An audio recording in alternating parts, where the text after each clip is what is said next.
Okay. No. When last did you do a skills and qualification audit of your lecturers?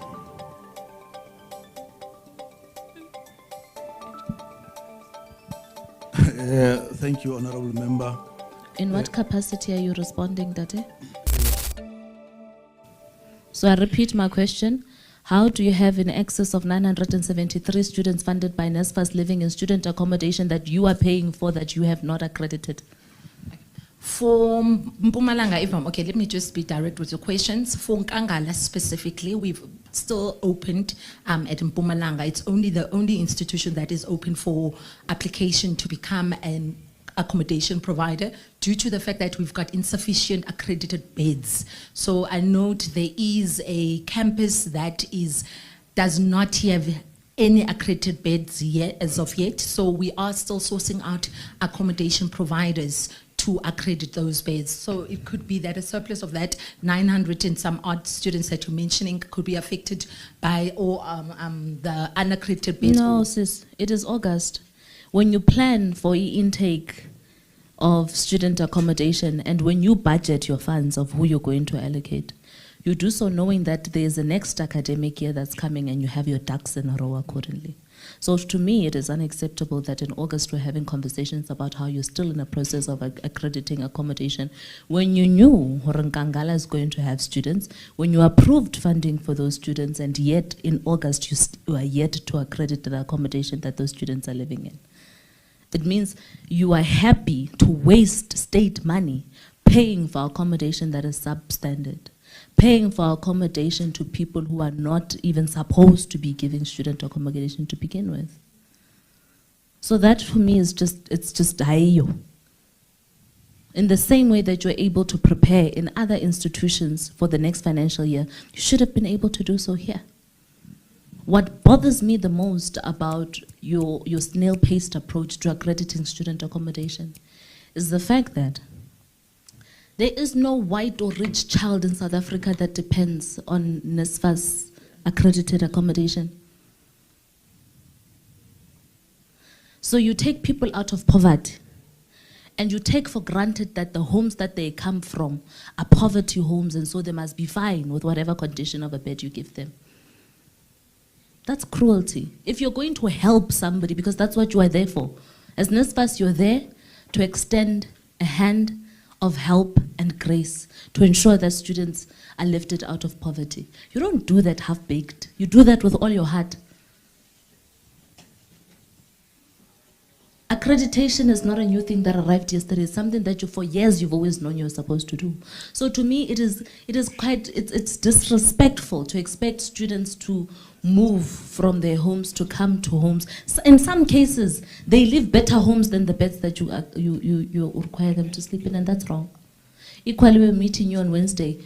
On Wednesday, next week, when you report, you must report on how far you are with this thing. It cannot, 2027's academic year must commence with you having concluded the entire accreditation process here in Nkangala. I don't want to, in January, have a conversation about student accreditation in Nkangala moving forward. That's that. I'll have a chat with you again next week. Thank you. Students raised principal, acting deputy principal academic. The SRC raised a concern about some of the lecturers who are not doing a good job at teaching them. If teachers are not teaching properly, there's no way you're going to pass as a student. Do you have student lecture surveys to assess the quality of your lecturers?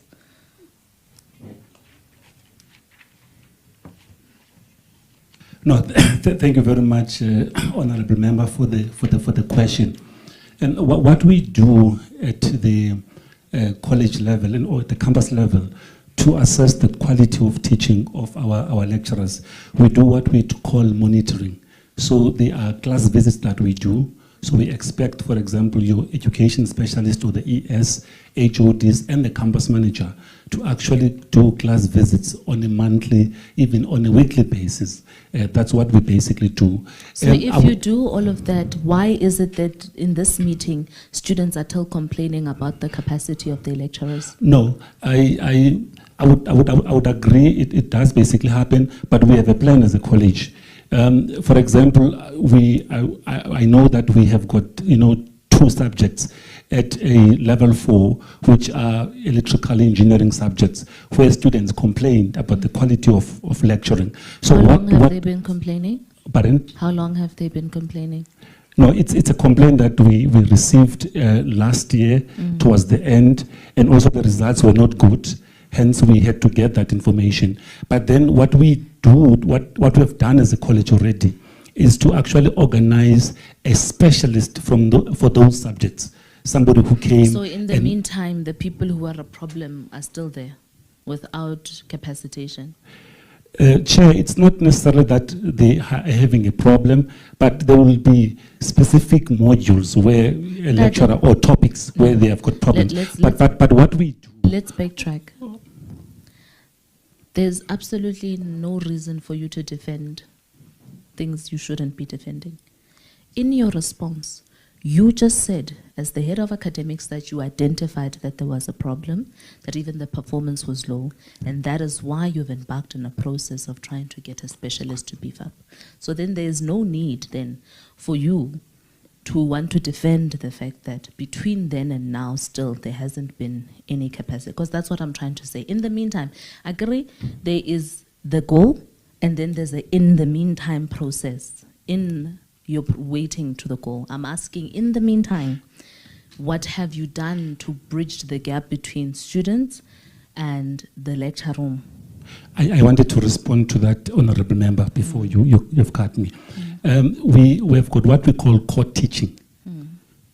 So we are encouraging, and that is being done at all campuses, wherein a lecturer, if he's struggling in a particular module, then we get another lecturer to come and actually teach that module. That's what we are doing in the institution. Within the institution. Okay, and then what happens to that lecturer's load? Because you might have a lecturer, honorable member, who is in engineering, who's a specialist in maths, but is in the NATED program.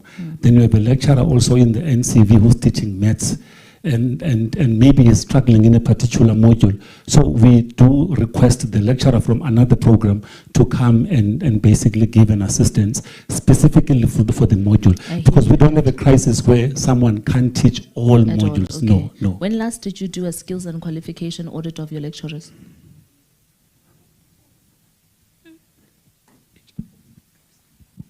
Thank you, Honorable Member. In what capacity are you responding, Date?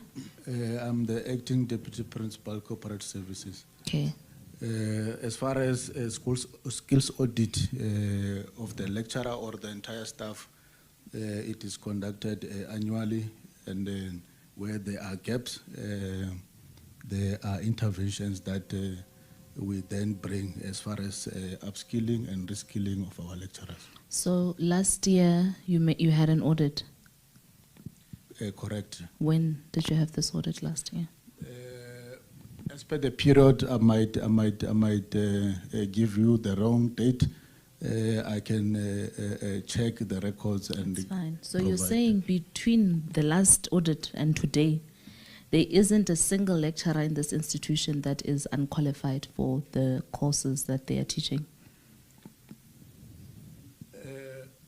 Chair, there are no lecturers that are unqualified to teach the qualification, the subject or the curriculum that they are providing. What is the minimum requirement of a lecturer? The minimum requirement of a lecturer is an RQV13 a qualification. Okay, RQV13 for layman terms, qualification you're getting? It will be the diploma. The diploma, or yes. Yes. You do not have, I'm asking you specifically again, because even if I were to give you a name, so you're saying with your chest, you do not have a lecturer in this institution that only has matric, that is teaching any student? in this institution across all campuses? Chair, there might be that instance, but those lecturers, Okay, they Emma will, Wohe, Emma Moda. I first asked you when last you did your audit, and since the last time you are aware of anybody that is not in possession of the necessary qualifications, and you said you're not, there isn't such. Round 2, I ask you, Rosho, jiggy, now there may be instances. I wanted to I qualify. feel so Chair. quiet in that. Okay.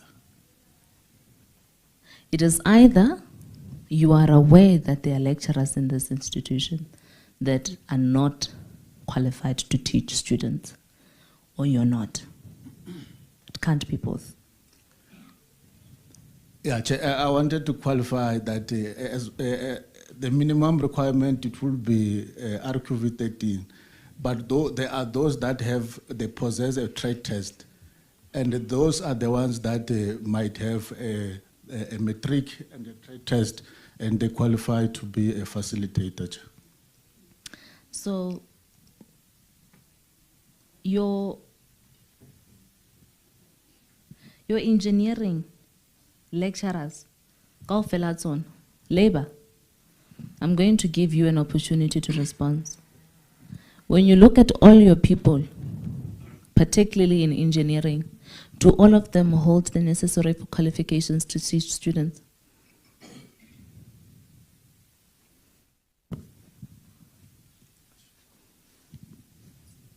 Yeah, good afternoon, colleagues. Yeah, once more again, from where we are sitting, we might not be correct of the facts, but most of our colleagues, they do have a qualifying, so they do have a right qualification to teach. You said most, you didn't say all. Yeah, I'm subjected to correction. Hence, I'm not sure in terms of all they have the necessary required qualifications to teach.